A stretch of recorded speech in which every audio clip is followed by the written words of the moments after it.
Good afternoon. Welcome back to Football League World TV. It's time for another fan debate. This afternoon, we're talking all things Preston North End, and in particular, the best five strikers they've had in the years gone by.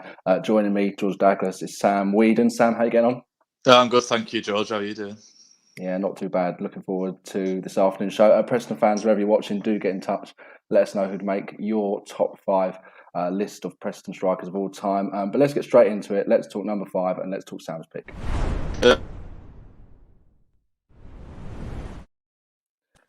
Okay, Sam, so who's in at number five and why?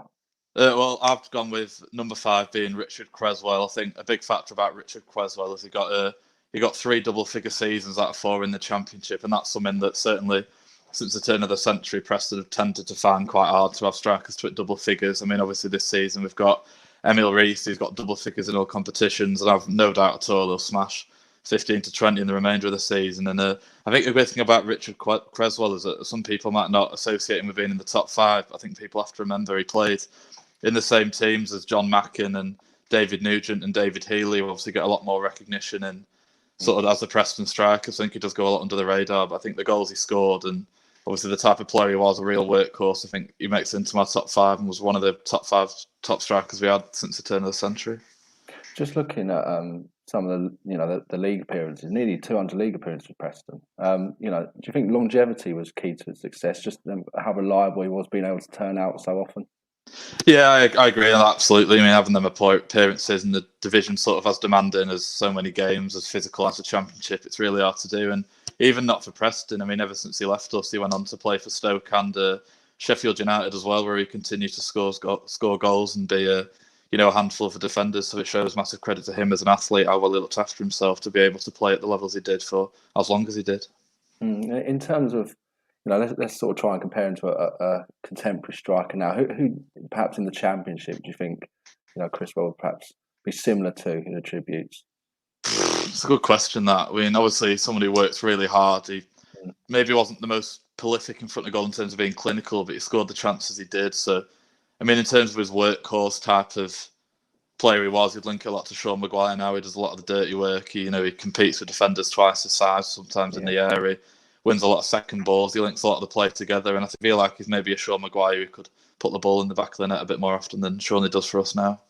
Okay, brilliant. Richard Cresswell then coming in number five in this list of top five strikers at Preston.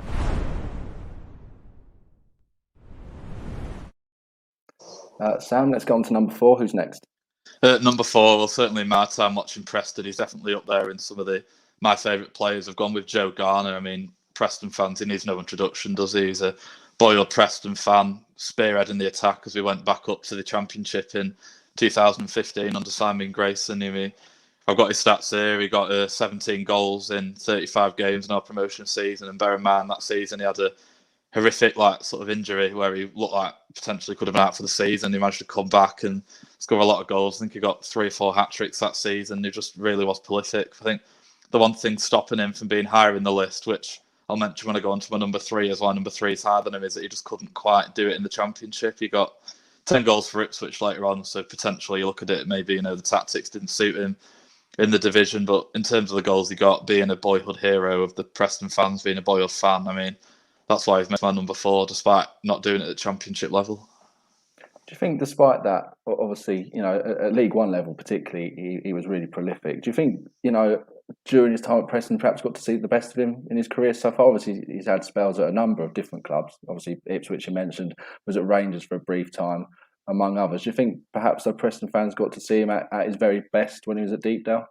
I think it does, yeah. And we had a manager in Simon Grayson who showed a lot of faith in him. He gave him that run in the team, which obviously the previous manager, Graham Wesley, didn't quite do. And obviously it took him a while to get his first goal. I think it was something like 17 games or something between when he signed to when he got his first goal, which was against MK Dons right at the start of the 13-14 season. But ever since then, he had a good run in the team. He never looked back, kept firing in the goals and scored, arguably, in my opinion, the best goal that we've seen at Deepdale in a long, long time in that sort of volley against Rotherham in the playoff semi-final. Yeah, I mean, one other thing. I mean, you look at the amount of clubs that he's played for in his career. Obviously, at Preston, it was the only team where he'd made over 100 league appearances. Looking at his stats, do you think that's perhaps helped him or hindered him in his career, just in terms of trying to find a place where he can really settle down? I mean, what's your opinion on that? I think it's always a hindrance, really. I mean, obviously, as we're not footballers when we're discussing it, so we don't know how much of an impact it has. But being settled with your kids and your family in a certain place for a long period, it can obviously, in terms of your off the pitch matters, I think it can really help transferring into your on the pitch form. So when you're constantly moving around, playing under new managers, new teammates, you have to sort of build that chemistry with. I think it can be difficult, and I think it's reflected in he showed the best form of his career when he was at Preston, where he was able to make over 100 appearances. So I think having that sort of journeyman tag over him with the amount of clubs he's played for has definitely been a hindrance to his career. And I've no doubt that if he stayed at certain clubs longer, he would have shown similar form to what he did at North End. And obviously, you mentioned the link up with Simon Grayson at Preston. He's at Fleetwood now. Grayson's taken him there. Do you think potentially that could be another move where in League One again, eventually we're going to see, the levels that we saw from Garner when he was at Preston in League One? It's obviously a tricky one, isn't it? I mean, it was 6 years ago now that he scored all those goals for Preston at the division, so it's quite a long time. But having said that, Simon Grayson, he obviously knows the player. He's brought Tom Clark back as well, our captain from that season as well, back to Fleetwood with him. So he's obviously got a core of players that Simon Grayson trusts, and whether Joe Garner can sort of repay the face to give him a contract in League One is yet to be seen. But I've no doubt that Simon Grayson will be able to bring the best out of him, and hopefully, Fleetwood will reap the rewards of that, because they've certainly got a talented player in Joe Garner who knows where the back of the net is. Okay, brilliant. Let's move on to striker number 3. Who comes in third then, Sam, and why? Striker number 3, I've gone with John Mackin, who, again, like Joe Garner, scored an absolutely outrageous goal at Deepdale in the halfway line lob against Manchester City. And the reason for me that John Mackin goes above Joe Garner is, again, in another season where we were promoted out of then the third tier into the second, under David Moyes, John Mackin again really spearheaded that attack once Kurt Nogan left. It allowed us to really bring the best out of him, and then scored the amount of goals that he did to send us up. But what makes a difference for me between Joe Mackin and Joe Garner is John Mackin was able to do it in the Championship. He had a bit of a sort of dry patch in his first season, but in that second one, that's when he really came to his best, and eventually earned a £5 million move to Manchester City, which you have to remember with the the inflation rate since then, that was a hell of a lot of money back in them days. Yeah, I mean, just looking at that move to Man City, obviously, got to switch the. Eventually, City were playing in the Premier League. Were you a bit surprised it probably didn't work out as well as it could have done, particularly given the fee for him at City when he went? Yeah, I mean, it was obviously a lot of pressure at the time. Like I say, Manchester City, you look at them now as in Champions League contenders, Premier League winning teams, but they're going to be looking back, that was a spell where they were almost a bit like a Norwich, really bouncing up and down between the divisions, trying to get a bit of solidarity. And obviously with the goals that John Mackin has scored at Championship level, he knew the division, and you'd expect him to potentially step up and score similar goals for Manchester City as he did for us, which obviously Manchester City would have hoped that happened, and potentially wasn't as prolific as he was at North End, which again could have been contributed to a lot of factors. David Moyes, he had a great relationship with teammates at Preston, like I say, can really get to know the player. When you move on for such a transfer fee for such a big club like Manchester City are, it can often have that bit of added pressure, which some players don't often cope with as well. And do you think, again, we've sort of discussed this with a couple of the others already, with John Mackie, you look at the career he had after Preston, obviously we mentioned City there, but, he had significant spells, the likes of Barnsley and Walsall later on in his career, but a lot of the time he was sort of bouncing around a few different clubs and perhaps never really found the form that he had at Preston. Do you think, again, we saw the very best of him at Deepdale, and perhaps, that journeyman status, I guess he had at points in his career, perhaps, stunted him a little bit? I think it must do, yeah. I mean, similar to Joe Garner and any player who bounces around the clubs as such, like I say, with that journeyman tag, I think struggling to settle in, constantly changing teammates and managers you're playing in almost season by season can really find it difficult, because I think every new manager who comes in, you've got to show him your best. You might have a different style, and obviously I think when you have a player like John Mackin at Preston North End, who obviously have never been the richest club in terms of transfer fees, you tend to build a team around that once you have a striker who can score those goals, which can often make the difference between mid-table and the playoffs, like it has for so many clubs. I think you often build a team around that, whereas you go to other clubs, you're like the big signing, but they've also got other players with big egos like Manchester City would have had, and then it's hard for a team to really be built around you when you're moving around so much. So I think that's probably hindered him later in his career. Okay, brilliant. That's John Mackin coming in third place.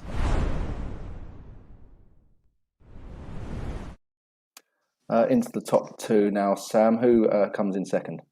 Well, number 1 and 2, it was very close in my opinion. We'll obviously mention number 1 later, but for number 2 for me, I've got David Nugent, who was probably most famous for his 100% record for England, really. 1 goal against Andorra with his 1 appearance. So he comes in at number 2 for me. I think what made me really like David Nugent is he's the type of goals he'd get. He's sort of spinning behind the defence. He's very hard to defend against. He was exciting for teams for the fans to watch. Sorry, difficult for teams to play against. I mean, obviously he had a second spell in the last couple of years that didn't quite go to plan and potentially hindered his reputation a little bit. But I think most Preston fans appreciate just how good he was for us during the time he was here, really. And obviously, club record sale at the time for £8 million to Portsmouth really justified just how good a player he was. Just on that second spell, first of all, obviously he hit such highs in the first spell, didn't he? Do you think that's what sort of not ruined it for him in the second spell, but given the second spell was tougher for him, it's just comparing those 2 periods, during his time at Deepdale, just made it a little bit harder for him. Yeah, I mean, I think when David Nugent was brought in, all Preston fans would agree with me that he came in more for his name rather than what he'd done at Derby. I mean, he'd only hit 2 goals for Derby in the season before, and the fact they let him go on a free transfer, you're never going to get a player who's going to come in and hit 10 goals realistically, are you? So, which is obviously, I think, what a lot of Preston fans associate him with was the goals he got for us prior to his move to Portsmouth. So I think it damaged his reputation a little bit, having people sort of associating with the first spell. But then again, I think it was probably a poor decision from the club to bring him back. And I mean, obviously, there's been a lot of talk in the Preston fans as to whether the manager, Alex Neil, at the time wanted him, whether it was, the late Trevor Hemmings who wanted to bring him in. So I think there was a lot of confusion over that. And it was a shame, really, that his reputation's somewhat been tarnished by that second spell. I think it's interesting as well, if you compare him to, the strikers you've mentioned already, we've probably said that, their best spells came at Preston, and in terms of, a large portion of their career as well. Now, I think it's fair to say that Nugent, one of his best spells definitely come at Preston. But if you look at, the time he spent playing, he's only really spent sort of like 3 seasons really at Deepdale, hasn't he? So it just shows how much of an impact he had in a short amount of time. I mean, he was recently his last to getting promoted from the Championship. He was a big part of that attack. And I think, I'm not sure if it still stands, but I know it's certainly at some point in the last, recently, I think he's the highest scoring Championship striker ever, whether someone like Billy Sharp's overtaken him since then, I'm not sure, but certainly at the time he was, which is, again, shows how he's managed to prolong his career at Championship level, unlike numbers 5 to 3 in the list. Yeah, and just finally, obviously, you mentioned the England appearance he had and the goal he got against Andorra. Looking back at that time and obviously making an appearance, it must have been sort of like a proud moment for Preston fans. He was obviously at Portsmouth come that point, but were you expecting more caps for him in the years ahead? When he was at Preston, did you see him as a player that potentially could go on to an international career? You never know, do you? I mean, obviously the fact that England had faith in him at Championship level to give him the opportunity just shows that they obviously had some long-term interest in him, because it's not often you have players playing at Championship it's not often you have players playing for England at Championship level who haven't been in the Premier League. Obviously, you have like Sam Johnston now, but he's obviously proved to be one of England's best goalkeepers and could probably play in the Premier League. But up to that point, David Nugent hadn't been in that. He'd been at Bury and then he'd come to North End. But I think what he probably needed was to really hit the ground running at Portsmouth and prove he could do it regularly in the Premier League, which he wasn't quite able to do. He obviously did fantastically at Championship level, but struggled a bit in the Premier League. And I think that's probably what hindered him in terms of playing for England more often. But I think, we'll certainly cherish having that 100% record that even some of the greatest England strikers of all time, like Lineker, Harry Kane, Wayne Rooney, can't boast. No, that's certainly true. Okay, brilliant. Let's get on to number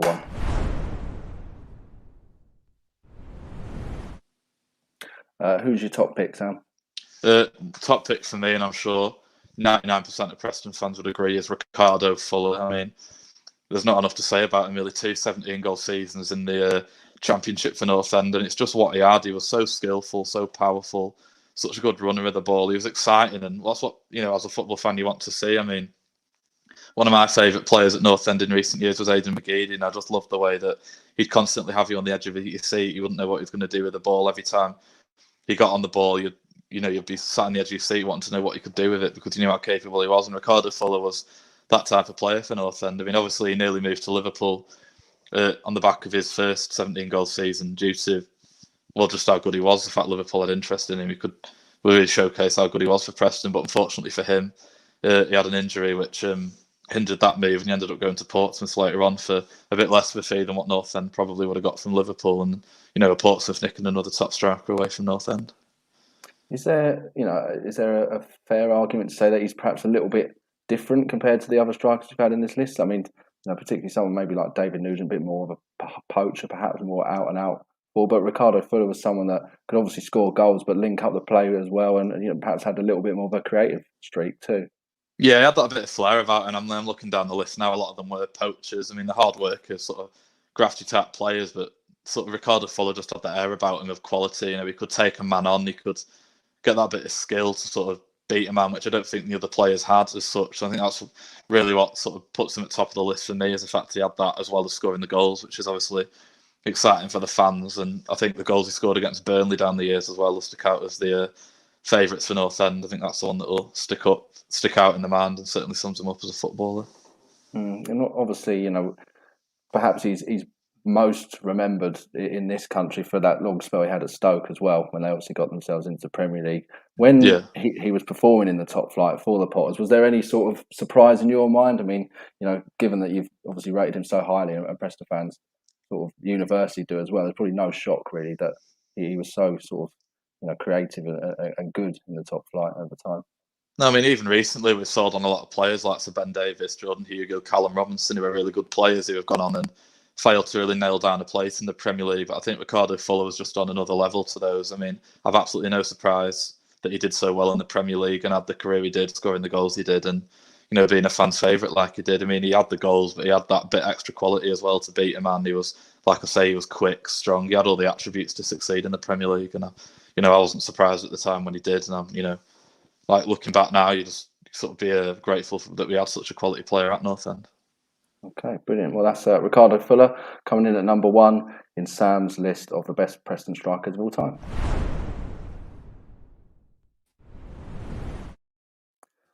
Sam, just before we go, you're on the From the Finney podcast, aren't you? Where's the best place we can find you for Preston fans that don't follow it just yet? The Twitter tag is at From the Finney on Twitter, and we also called From the Finney on Instagram and Facebook as well. So that's the best place to check us out. All right, brilliant. Preston fans, do check that out. And just a plug for Football League TV as well. We're on YouTube. Do subscribe to our page if you can. Sam, thanks a lot for joining me this afternoon. Preston fans, hope you've enjoyed what we've had to say as well. We'll speak to you very soon.